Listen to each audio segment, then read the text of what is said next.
Thanks for tuning in. This is podcast 26 entitled Guarding the Gates of Your Marriage, and it's part 1 of a two-parter. If you're following along in our book, Marriage on the Mend, we're in chapter 9.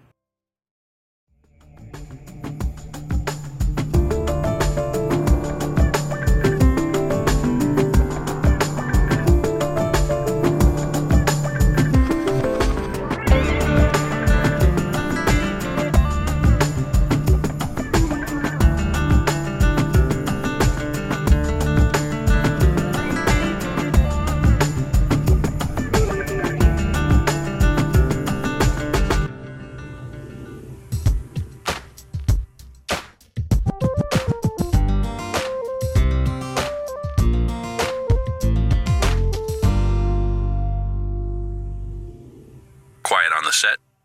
Lights. Camera. Action. Roll camera.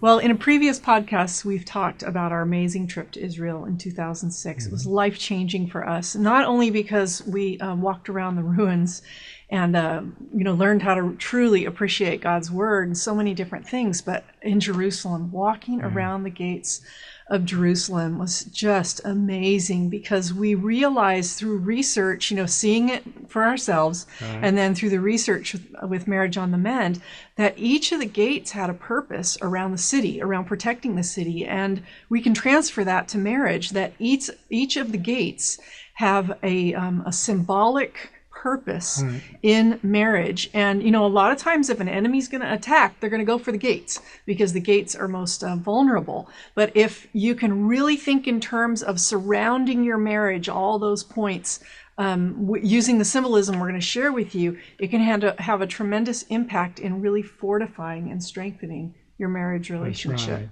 The main point we want to make with regard to marriage is that whatever took place at the gates of the city was crucial to the overall welfare and protection of Jerusalem.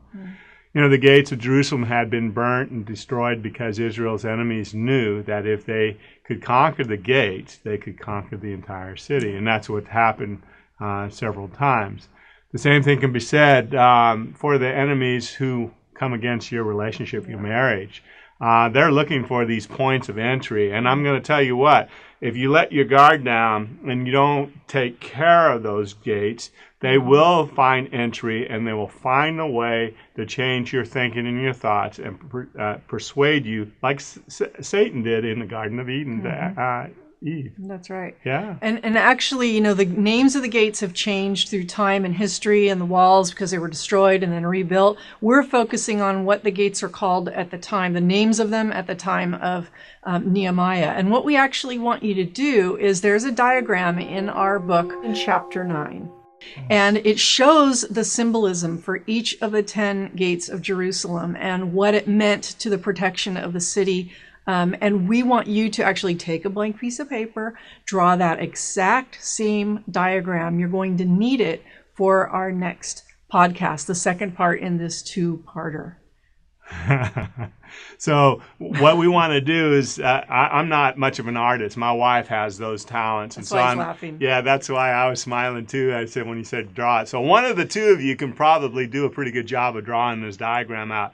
But the important thing is to identify those gates and identify what you need to keep them going. So we want to close with our website, and that if you want to purchase our book or get information about it, please go to our website at inverseministries.org, and please tell others about these podcasts. Yes. They're free, and the thing about it is that I've been amazed. All around the world, there's other countries, at least 30 or 40 different countries around the world are tuning into these podcasts, because marriages are hurting everywhere in the world, not just here in the United States. And the thing about it is, we need to take back the territory of marriage, and we need to do it God's way. So until next week, we'll see you again. Get your drawing done. Yes, do that, please, and God bless you all.